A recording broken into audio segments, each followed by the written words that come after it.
सुख बोली गोटे एमिति जिनिस धर दे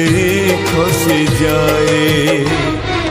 केमितिका जीवन ये केमितिका बंधन ये केमितिका जीवन ये केमितिका बंधन ये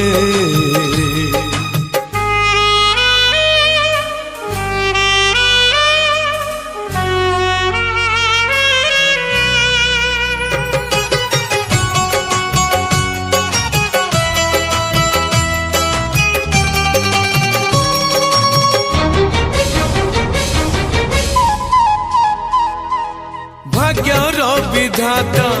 लिखिछि एकथा आसिब एमिति दिन